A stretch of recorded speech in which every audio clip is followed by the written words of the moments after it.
सर्वात आधी आपण एका मिक्सिंग बाउलमध्ये 2 वाटी गव्हाचं पीठ घेऊयात. आपलं नेहमीचं चपातीचं पीठ घेतलंय. 1 वाटी मैदा घेऊयात. जर तुम्ही जेवणात मैदा वापरत नसाल तर 3 वाटी गव्हाचंच पीठ घेऊ शकता. आता यामध्ये अर्धा चमचा हळद घ्यायची आहे आणि अर्धा चमचा चवीनुसार मीठ घेऊयात. हे सगळं सुकं साहित्य एकदा मिक्स करून घ्यायचं आहे. सुकं साहित्य मिक्स केल्यावर आपल्याला हे पीठ भिजवून घ्यायचं आहे. सगळं पाणी एकदाच न ओतता थोडं थोडं घ्यायचं, म्हणजे पीठ पातळ होणार नाही आणि आपला अंदाज पण चुकणार नाही. पीठ आपल्याला घट्टसरच भिजवून घ्यायचं आहे. पीठ जर जास्त पातळ मळलं गेलं तर खोबऱ्याच्या बारीक तुकड्यांनी पोळी फाटण्याची शक्यता असते. तर इथे आपण घट्टसर पीठ भिजवून घेतलंय, पण आपल्याला हे पीठ चांगलं मळून घ्यायचं आहे. त्यासाठी 2 टेबलस्पून तेल घेऊन पीठ चांगलं 3 ते 4 मिनिटे मळून घ्यायचं आहे. ह्यामुळे पीठ छान मऊसर मळलं जाईल आणि पोळ्यासुद्धा छान मऊ होतील.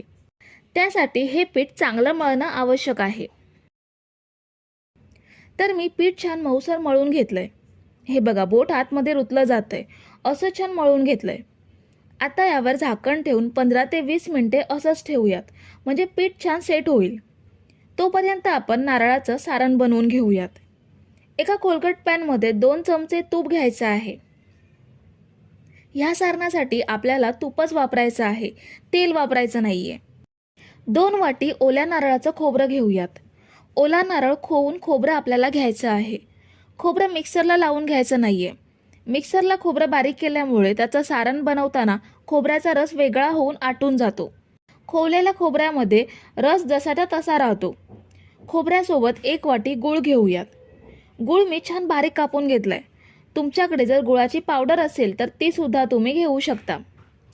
आता मंद ते मध्यम आचेवरती खोबऱ्याने गूळ छान परतून घेऊयात. गूळ आपल्याला चांगला विरघळवून घ्यायचा आहे. खोबऱ्याच्या ओलाव्यामुळे आणि गॅसच्या उष्णतेमुळे गूळ विरघळायला जास्त वेळ लागत नाही. तर साधारण 2.5 ते 3 मिनिटातच गूळ विरघळला गेलाय. आता मी यामध्ये 4 चमचे दूध पावडर ॲड करते. दूध पावडर वापरणं पूर्णपणे ऑप्शनल आहे, पण ह्यामुळे पोळीची चव अजून वाढेल आणि सारणाचा जो ओलावा असतो तो दूध पावडर पूर्णपणे शोषून घेते आणि सारण कोरडं बनतं. अर्धा चमचा वेलची पावडर घेऊयात. इथे तुम्ही जायफळ पावडर किंवा सुंठ पावडरचा सुद्धा वापर करू शकता. सगळं छान एकजीव करून घेऊयात.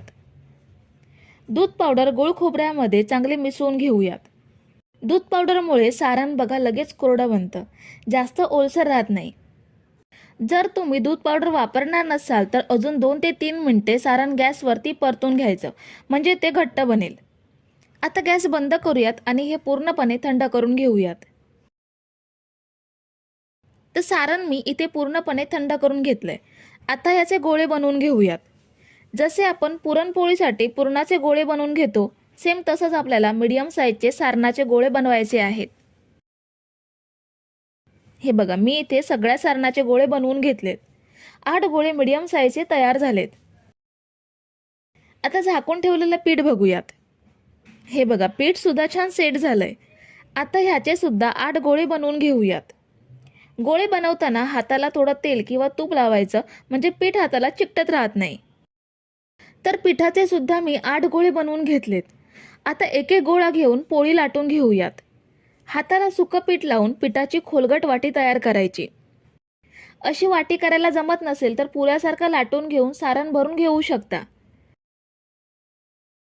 आता यामध्ये सारणाचा गोळा भरूयात आणि सगळ्या बाजूने बंद करून घेऊयात.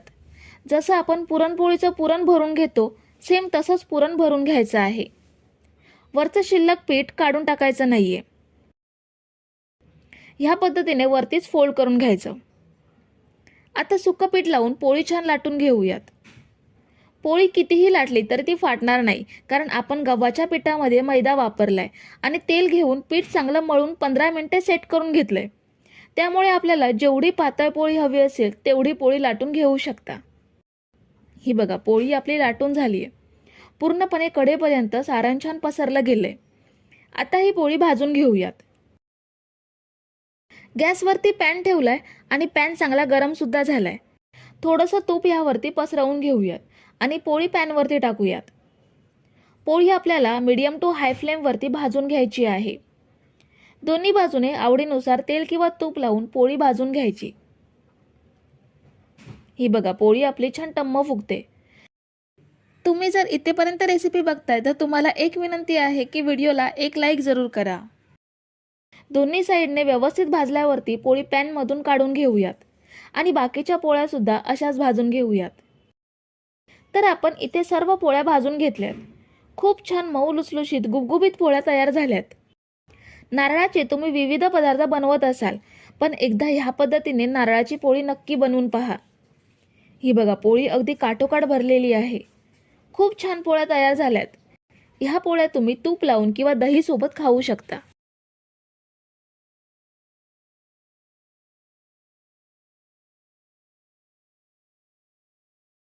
सर्वप्रथम आपण एका मिक्सरच्या भांड्यामध्ये ओल्या नारळाचं खोबरं 2 कप एवढं घेऊयात.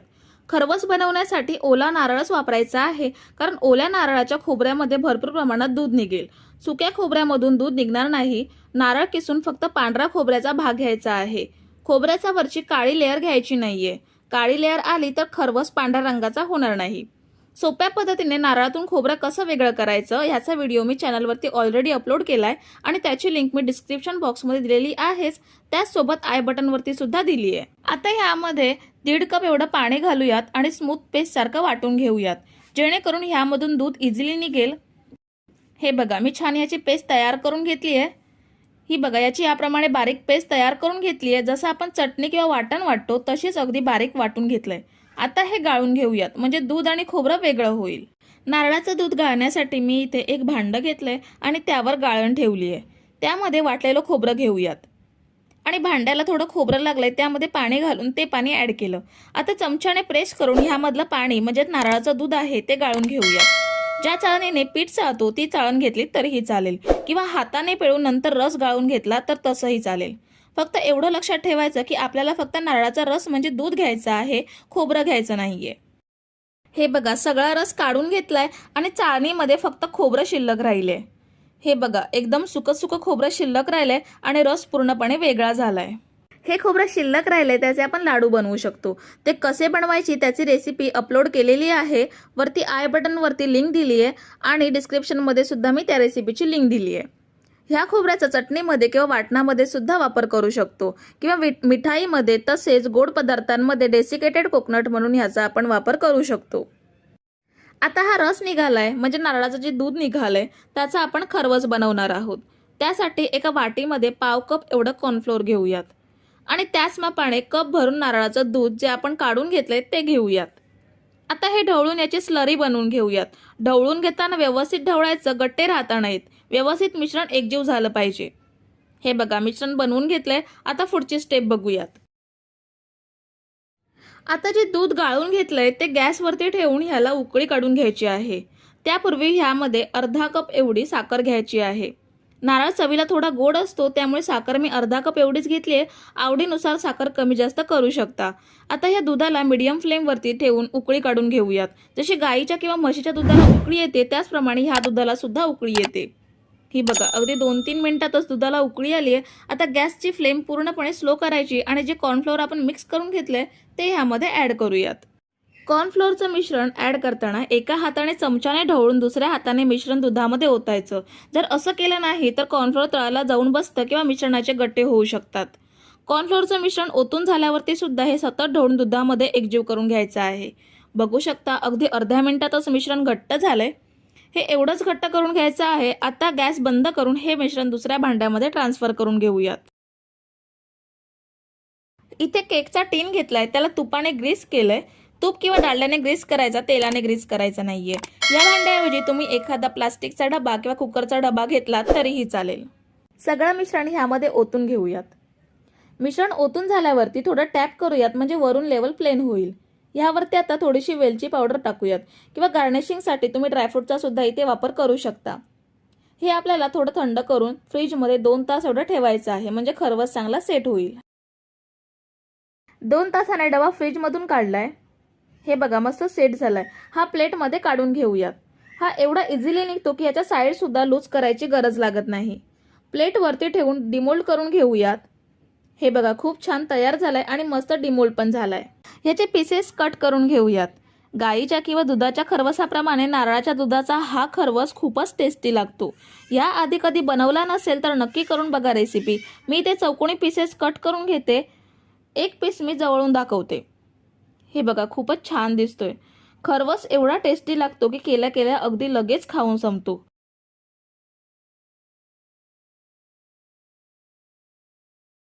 केक बनवण्यासाठी सर्वात आधी आपण मिक्सरच्या भांड्यामध्ये 1 कप एवढा रवा घेऊयात. हा जाड रवा आहे, ज्यापासून आपण उपमा शिरा बनवतो तो रवा आहे. ह्याला आपण थोडासा बारीक करून घेऊयात. ह्याऐवजी तुमच्याकडे जर बारीक रवा असेल तर तो वापरला तरीही चालेल. रवा मी इथे बारीक करून घेतलाय. हा बघा ह्याप्रमाणे 4 ते 5 मिनिटे मिक्सरमध्ये बारीक करून जाड पावडर बनवून घेतली. आता पुढची स्टेप बघूयात. एका मिक्सिंग बाउलमध्ये अर्धा कप एवढी साखर घेऊयात. पाव कप एवढं दही घ्यायचं आहे. दही घेताना फ्रेश घ्यायचं आहे, ज्याला आपण गोड दही म्हणतो ते घ्यायचं आहे, आंबट घ्यायचं नाहीये. आता पाव कप एवढं जेवणाचं तेल घेऊया. जे फोडणीसाठी यूज करतो किंवा काही फ्राय करण्यासाठी जे तेल वापरतो ते तेल घेतलंय. कुठलंही वासाचं तेल घ्यायचं नाहीये. आता तेल, साखर आणि दही 2 मिनिटे बीट करूयात, म्हणजे तिन्ही पदार्थ एकजीव होतील. 2 मिनिटे बीट केल्यावरती जो रवा आपण बारीक करून घेतलाय तो ह्यामध्ये ऍड करूयात. तुम्ही रव्याऐवजी मैद्याचा सुद्धा इथे वापर करू शकता, पण मैद्यापेक्षा रवा आरोग्यास चांगला आहे, त्यामुळे मी इथे रवा वापरलाय. रव्याऐवजी गव्हाच्या पिठाचा देखील तुम्ही इथे वापर करू शकता. आणि अजून पौष्टिक बनवायचा असेल तर 1 अंडा जरूर वापरा. त्यामुळे केकचा पौष्टिकपणा वाढेलच आणि केक अजून फ्लफी होईल. पण मी इथे व्हेज केक दाखवते, त्यामुळे अंड्याचा वापर करत नाहीये. आता रवा ह्या मिश्रणामध्ये मिक्स करून घेतलाय. ह्यामध्ये आता पाव कप एवढं दूध ऍड करूयात. पुन्हा एकदा मिश्रण मिक्स करून 1 ते 2 मिनिटं बीट करूयात. बीट करून झाल्यावरती ह्यावरती झाकण ठेवून 15 मिनिटे रवा छान भिजवून घेऊयात. 15 मिनिटांनी झाकण काढूयात. हे बघा रवा छान भिजून घट्ट झालाय. अशा प्रकारे रवा भिजवून घेतला की केक छान जाळीदार बनतो. आता ह्यामध्ये ओल्या नारळाचं खोबरं अर्धा कप एवढं घेऊयात.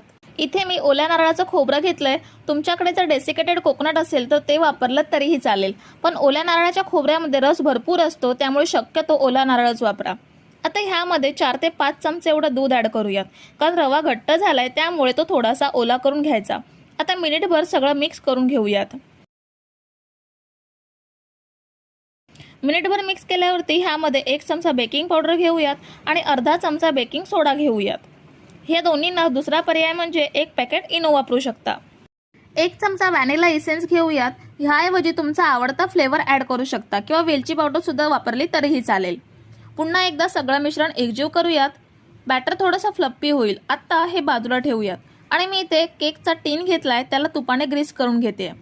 तुपाने ग्रीस केल्यावरती बटर पेपर गोल कापून घेतलाय, तो तळाला ठेवायचा आणि वरून पुन्हा तूप लावून घ्यायचं आहे. बेकिंग शीट नसेल तर तूप लावून वरून पीठ पसरवून घेऊ शकता. ते कसं घ्यायचं हे मी आधीच्या एका केकच्या व्हिडिओमध्ये दाखवलंय. त्याची लिंक मी वरती आय बटनवरती आलेली आहे आणि डिस्क्रिप्शन बॉक्समध्ये सुद्धा दिलेली आहे. आता सगळं बॅटर केक टीनमध्ये ओतून घेऊयात. ओतून झाल्यावरती थोडंसं टॅप करूयात, म्हणजे जे एअर बबल्स असतील ते निघून जातील. आता गॅसवरती कढई 5 मिनिटापूर्वी तापायला ठेवली आहे, म्हणजे प्रीहीट करून घेतली आहे. त्यामध्ये केक टीन ठेवून झाकण लावून स्लो गॅसवरती 40 ते 45 मिनिटे बेक करून घ्यायचं आहे. 45 मिनिटांनी झाकण काढूयात आणि चेक करूयात पूर्ण बेक झालाय की नाही ते. सुरी टाकून बघायची किंवा टूथपिकचा सुद्धा तुम्ही इथे वापर करू शकता. हे बघा क्लीन निघाली आहे, म्हणजे केक चांगला बेक झालाय. आता ह्याला थंड करून डिमोल्ड करून घेऊयात. केक पूर्णपणे थंड झालाय. ह्याच्या साईड सुरीने लूज करून घेऊयात, म्हणजे इझिली बाहेर येईल. आता ह्यावरती प्लेट ठेवून काढून घेऊयात.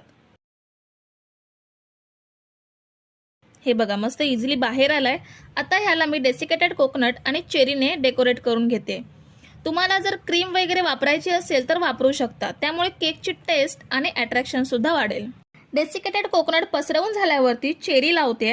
ह्यामुळे खूपच मस्त दिसतोय केक. घरी क्रीम वगैरे नसेल तर असं अगदी सोप्या पद्धतीने डेकोरेशन करू शकता. चेरीऐवजी जेम्सच्या गोळ्या सुद्धा खूप छान दिसतील. आता पीस कट करूयात. वाव, खूप छान केक तयार झालाय. बघितलत ना, नारळाचा हा केक बनवायला किती सोपा आहे.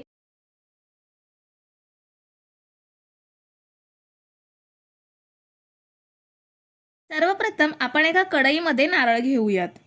ओला नारळ घ्यायचा आहे, ज्यामध्ये पाणी असेल असा नारळ पाहिजे. आता ह्यामध्ये 3 ग्लास एवढं पाणी घ्यायचं आहे. आता झाकण ठेवून नारळ 15 मिनिटे फास्ट गॅसवरती वाफवून घेऊयात, म्हणजे आपल्याला करवंटीपासून खोबरं वेगळं करायला इझी पडेल. आता झाकण ठेवून फास्ट गॅसवरती 15 मिनिटं आपण हे वाफवून घेऊयात. 15 मिनिटं झालेली आहे. झाकण काढूयात आणि गॅस बंद करून नारळ पाण्याच्या बाहेर काढून घ्यायचा आहे आणि त्याला पूर्णपणे आता आपण थंड करून घेऊयात. नारळ साधारण 10 ते 15 मिनिटात थंड झालाय. ह्याला फोडून घ्यायचा आणि ह्यामधील पाणी काढून घ्यायचं आहे. पाणी आपण रेसिपीमध्ये वापरणार नाही आहोत, त्यामुळे ते प्यायला तरीही चालेल, कारण नारळाच्या पाण्यामध्ये भरपूर पोषक तत्वे असतात जी आपल्या शरीरासाठी फायदेशीर आहेत. आता सुरीच्या मदतीने नारळाचे 2 भाग करून घेतलेत. त्याच सुरीने नारळाच्या कडा सैल करून घ्यायच्या आहेत. अशा पद्धतीने नारळ वाफवून घेतला की नारळ करवंटीपासून इझिली वेगळा होतो.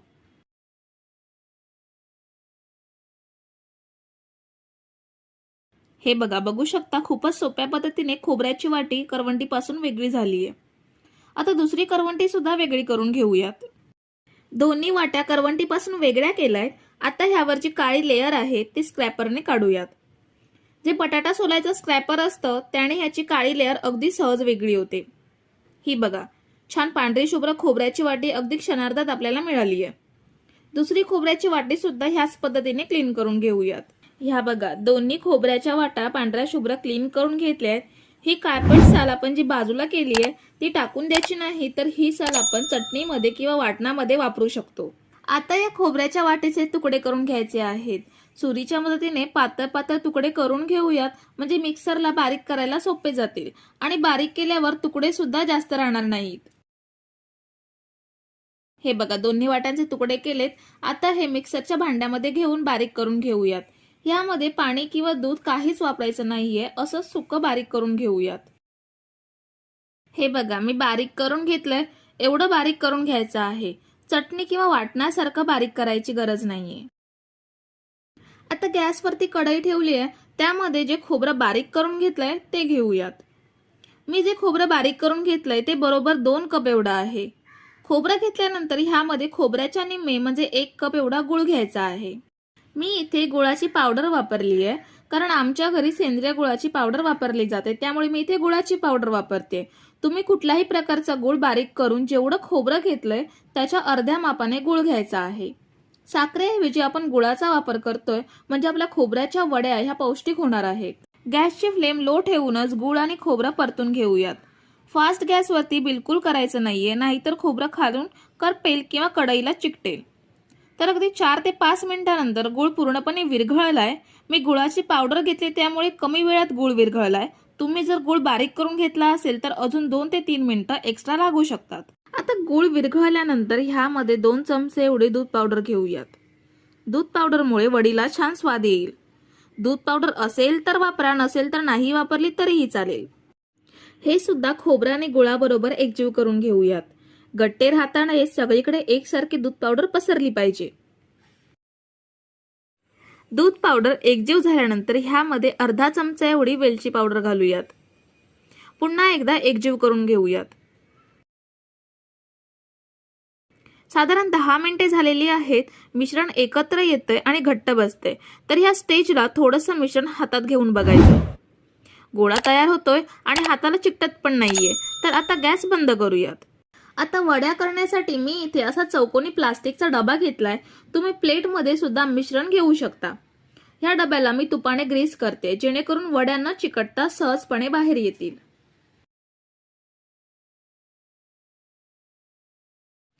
आता ह्यामध्ये तयार केलेलं मिश्रण घेऊयात.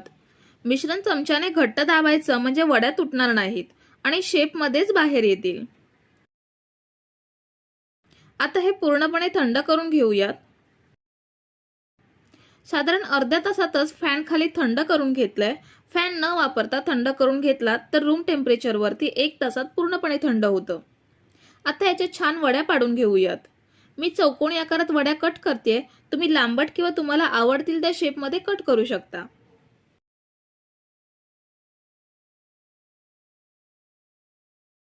ह्या बघा, किती छान वड्या तयार झाल्यात. तोडून दाखवते. हे बघा, मस्त मऊसूत तोंडात टाकताच विरघळतील अशा वड्या तयार झाल्यात. सगळ्या वड्या मी सर्विंग प्लेटमध्ये काढून घेते. तर कशी वाटली आजची रेसिपी? सोप्या पद्धतीने खोबरं नारळातून वेगळं काढून साखर न वापरता मऊसूत नारळाच्या वड्या अगदी काही मिनिटातच तयार झाल्या.